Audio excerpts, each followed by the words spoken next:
Hello. का हलवा। आज हम लोग पढ़ने वाले हैं बिहार बोर्ड क्लास 10th का चैप्टर नंबर 2 बहुपद। इसका प्रश्नावली बनाने से पहले हम लोग जानेंगे कि पहले बहुपद क्या होता है। तो बहुपद एक विशेष प्रकार का बीजीय व्यंजक है जिसमें चरों का घात और ऋणात्मक पूर्णांक होता है। तो पहले समझते हैं बीजीय व्यंजक क्या होता है, उसके बाद चर क्या होता है, इसका घात क्या होता है और ऋणात्मक पूर्णांक क्या होता है समझते हैं। यहाँ जगह है, समझते हैं। बीजीय व्यंजक मतलब क्या। छठा सतह हम पढ़े हैं कि राशि दो प्रकार था।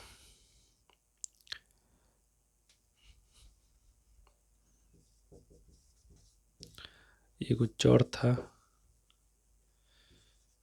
एगो अचर था। चर मतलब जिसका मान बदलते रहे, अचर मतलब जिसका मान नहीं बदले, जैसे 2 3 4 5 6 है।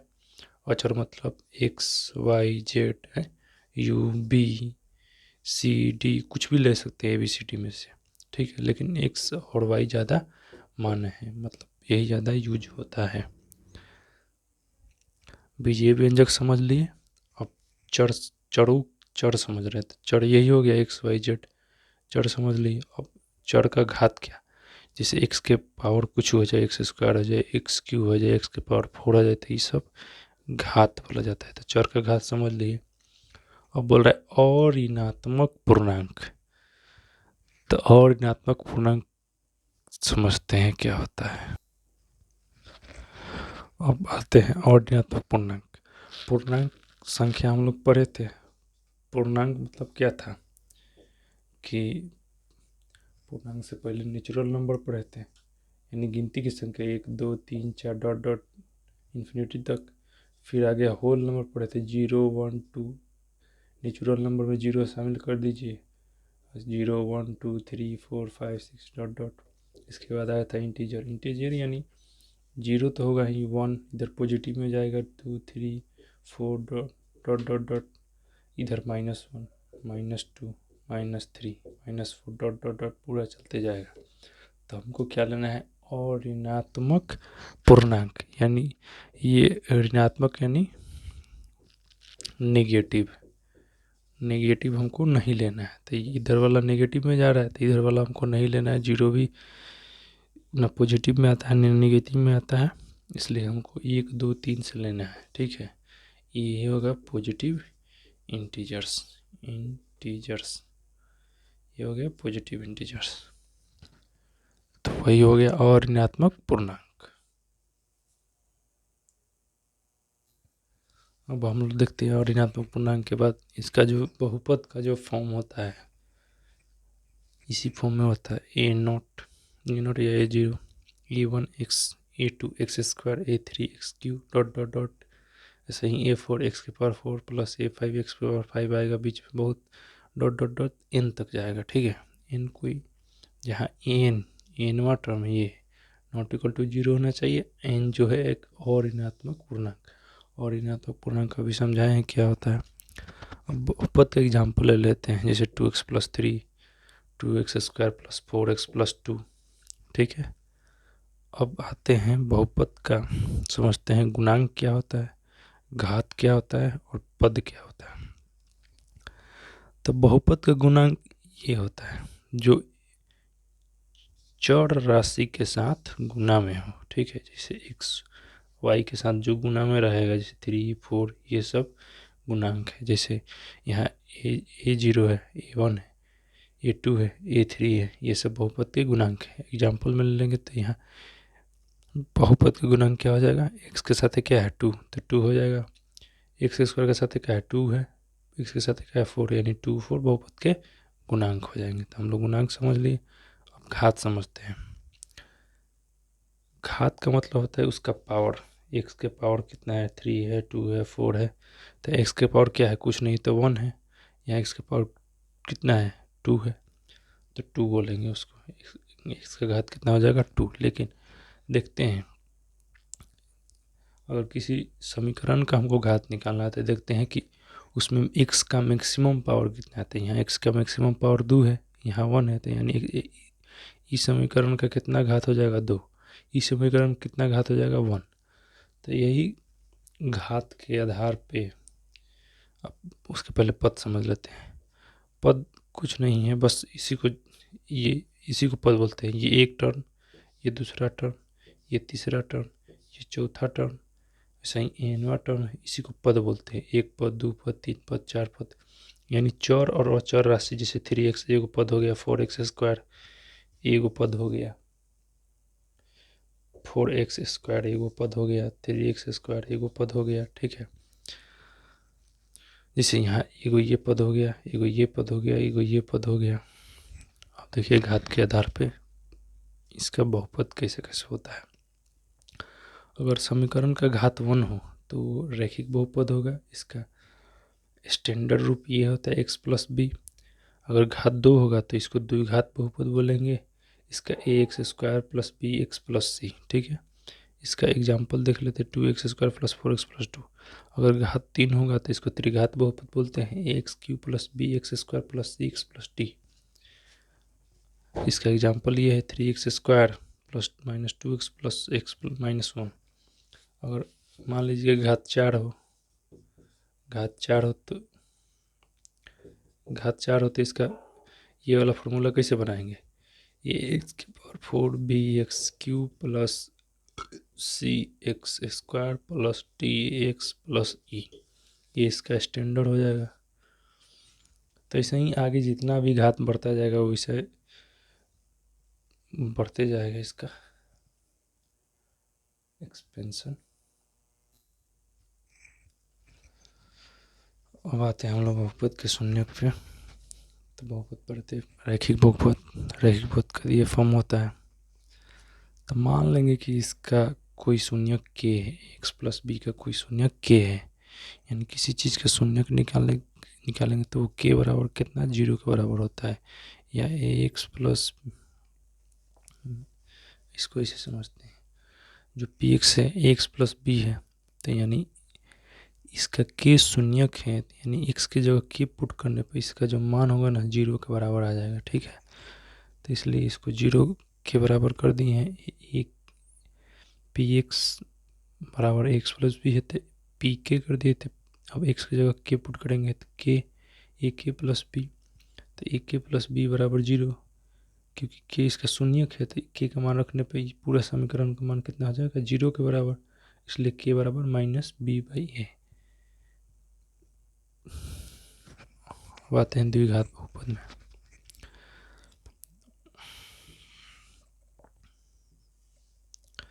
द्विघात बहुपद का जनरल जो लिखने का तरीका था a x square plus b x plus c का शून्यक कैसे निकालेंगे देखते हैं। जहाँ ए नॉट इक्वल टू 0 होता है तो इसका फॉर्मूला होता है शून्यकों का योग, यानी अल्फा प्लस बीटा वाला माइनस बी बाई ए, और शून्यकों का गुणनफल अल्फा इंटू बीटा बराबर सी बाई ए। देखते हैं ये कैसे निकला, कहाँ से निकला।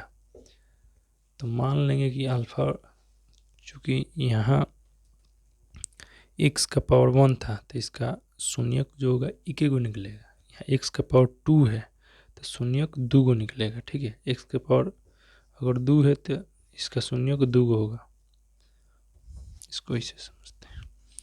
अगर एक्स के पावर 2 है तो शून्यक 2 को, अगर एक्स के पावर 3 है तो शून्यक 3 को निकलेगा, एक्स के पावर 4 है तो शून्यक 4 को, ठीक है। शून्यक कहने का मतलब है कि शून्यक का मान उस समीकरण में रखने पर उस समीकरण का मान 0 के बराबर आ जाएगा, उसको सेटिस्फाई करें।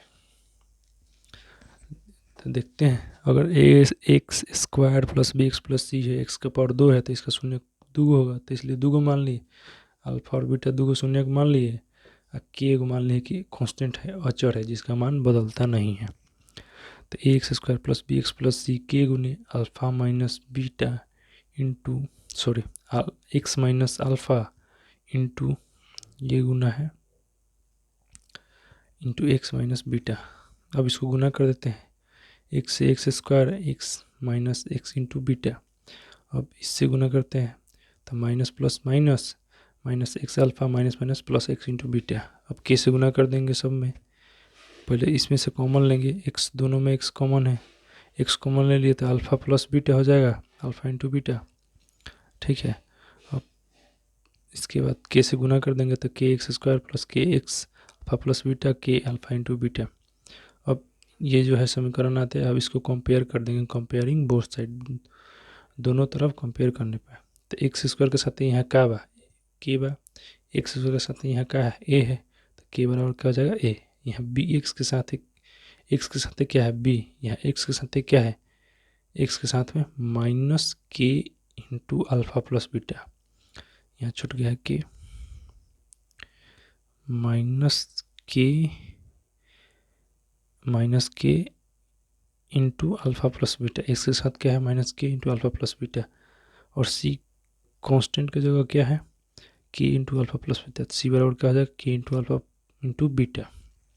तब अल्फ़ा प्लस बीटा करने पे क्या होगा, सॉरी अल्फ़ा प्लस बीटा बराबर क्या हो जाएगा, यहाँ से अगर ये है b बराबर माइनस के इंटू अल्फ़ा प्लस बीटा, तो अल्फ़ा प्लस बीटा बराबर माइनस के अपन,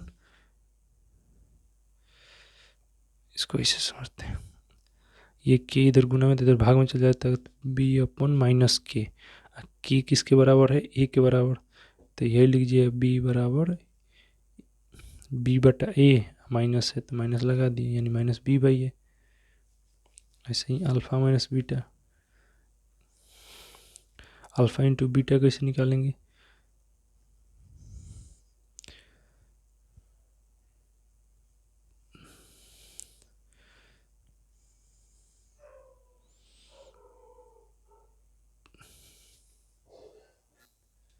ऐसे ही अल्फ़ा इंटू बीटा कैसे निकालेंगे, तो सी बराबर क्या हो जाएगा माइनस के अल्फ़ा इंटू बीटा, तो माइनस के बराबर क्या हो जाएगा, इसको ऐसे लिखते हैं अल्फ़ा इंटू बीटा बराबर क्या हो जाएगा माइनस के अपॉन सी, सॉरी माइनस नहीं है इसमें, सी बराबर क्या हो जाएगा, यहाँ से लिए हैं सी बराबर के अल्फ़ा इंटू के गुने अल्फ़ा गुने बीटा, सी बराबर के गुने अल्फ़ा गुने बीटा, तो अल्फ़ा इंटू बीटा बराबर ये के गुना में दे जाता है भाग में, तो के बाई सी, के किसके बराबर है ए, तो ए बाई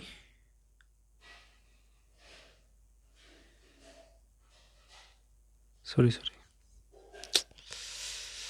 गड़बड़ हो जा रहा है, माफ़ी चाहूँगा, सी बराबर के अल्फ़ा इंटू बीटा है, तो अल्फ़ा इंटू बीटा बराबर ये के गुना में उधर तो भाग में, तो सी बाई के हो जाएगा, के किसके बराबर ए के बराबर, तो सी बराटा ये हो जाएगा, यही alpha into beta C by ये जो निकाले हैं यही फॉर्मूला हो गया, दोनों हो गया।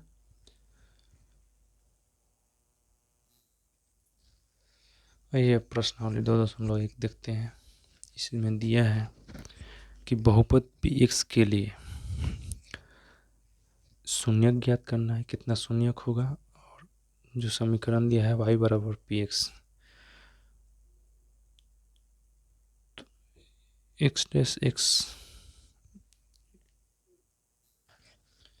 ध्यान दीजिएगा यहाँ पी एक्स है यानी एक्स वाला है, तो हम देखेंगे कि ये एक्स एक्सिस है ये वाई एक्सिस है, तो देखेंगे जो भी समीकरण दिया है, इतना 6 को समीकरण दिया है, 6 को ग्राफ दिया है, तो एक्स एक्सिस को कितना बार काट रहा है। ठीक है, अगर यही पी वाई दिया रहता, समीकरण दिया रहता एक्स बराबर P Y, sorry P Y, हाँ, तो हम लोग वाई एक्सिस को देखते कि वाई एक्सिस को कितना बार काट रहा है।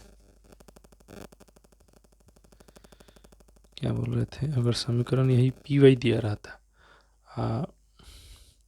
एक्स बराबर पी वाई दिया रहता, तो हम देखते कि वाई एक्सिस को कितना बार काट रहा है। ठीक है, तो यहाँ क्या एक्सिस को काट रहा है, ये जो रेखा दिया है नहीं काट रहा है, तो इसका शून्यकों की संख्या कितना हो जाएगा 0, यानी कोई शून्यक नहीं, 0 शून्यक। ठीक है, 1 नंबर में यहाँ देखिए एक्सिस को कितना बार काट रहा है ग्राफ, ये एक्सिस को, ये वाई एक्सिस हो सके, एक्सिस को कितना बार काट रहा है, 1 बार काट रहा है, तो इसके शून्यकों की संख्या क्या हो जाएगा, 1। ठीक है, अब आते हैं क्वेश्चन नंबर 3 पर। ये देखिए ग्राफ, 1 बार काटा, 2 बार, 3 बार, यानी 1 बार यहाँ काटा, 2 बार यहाँ, 3 बार, यानी इसके शून्यकों की संख्या कितना हो जाएगा, 3। ठीक है, यानी एक्सिस को जितना बार ये ग्राफ काटे, मान लीजिए कोई ग्राफ ऐसा आ जाए आपको, 1 बार काटा, 2 बार, 3 बार, 4 बार, 5 बार, 6 बार, तो इसका शून्य कितना हो जाएगा, 6। ठीक है, ऐसे एग्जाम्पल बोले हैं। अब यहाँ देखते हैं एक्सिस को कितना बार काट रहा है, 1 बार, 2 बार, यानी इसको शून्य की संख्या कितना हो जाएगा, 2। यहाँ देखिए 1 2 3 4, 4 बार काट रहा है, यानी एक्सिस को कितना बार काट रहा है, 4 बार, यानी इसको शून्य की संख्या कितना हो जाएगा, 4। यहाँ देखिए 1 2 3, कुछ ग्राफ ऐसे है, टच किया है नहीं, थोड़ा सा काटा है, तो 1 2 3, यानी इसके शून्य की संख्या क्या हो जाएगा, 3। ठीक है, वही बोले पहले कि अगर यहाँ पी के जगह एक्स ना होकर वाई रहता, ये समीकरण एक्स बराबर पी वाई रहता, तो हम लोग देखते कि वाई एक्सिस को कितना बार काट रहा है, यानी ये वाई एक्सिस को कितना बार काट रहा है।